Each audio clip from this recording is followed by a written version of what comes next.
Kikombe cha umbea kimeshadunda mezani, yani chai ya moto show. Due to public demand, nitakuwa nafanya video hii kwa Kiswahili na ili kila mmoja aweze kuwa nafahamu yale ambayo bila shaka tunayazungumzia kutokana na kifo cha Jeff Mwadhi.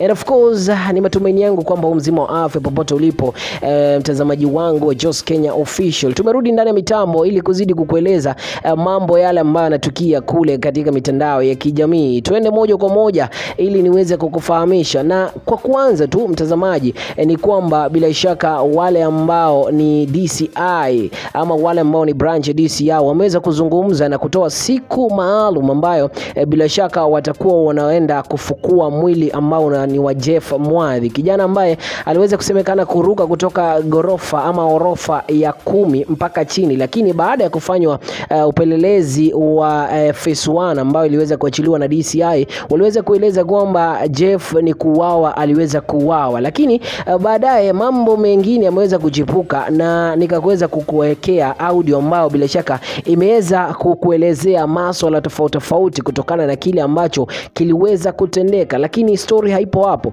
Twende katika story hii ambao bila shaka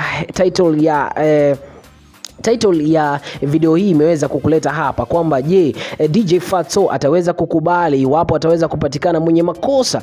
Pia ni swali ambalo ningetaka tuweze kujiuliza tukiwa pamoja, kwa sababu mpaka sasa mawakili wa DJ Fatxo, yule ambaye ameweza kusemekana ndiye suspect, a person of interest into this Jeff case, mpaka sasa hajaweza kuzungumza kitu chochote. Na siku ya Ijumaa ambayo ni siku mbili tu baada ya siku ya leo, atakuwa ama ule mwili wa Jeff Mwadhi utakuwa unafukuliwa pale ambapo ulisemekana kuwa unazikwa, ili kuweza kuendeleza upelelezi ambao hatujajua mpaka sasa kwamba ni upelelezi wa phase 2 ambao ndio unapaswa kufanywa au ni upelelezi tu. Na utakumbuka kwamba Japhet Koome ambaye ni IG Inspector General wa polisi aliweza kuchukua kesi hii, na bila shaka aliwahi kuzungumza akasema kwamba wanasubiri ile ambayo ni court order ya kuweza kufukua mwili wa Jeff Mwadhi ili kuweza kujua. Lakini ukiangalia mazungumzo ya Japhet Koome ambaye ni Inspector General, respect to him, ni kwamba alisema kwamba mpaka sasa hajaelewa jinsi gani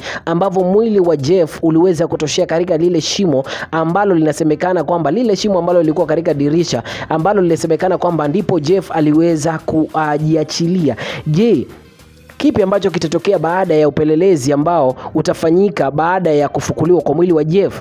Na je, iwapo DJ Fatxo atapatikana mwenye makosa, atakubali?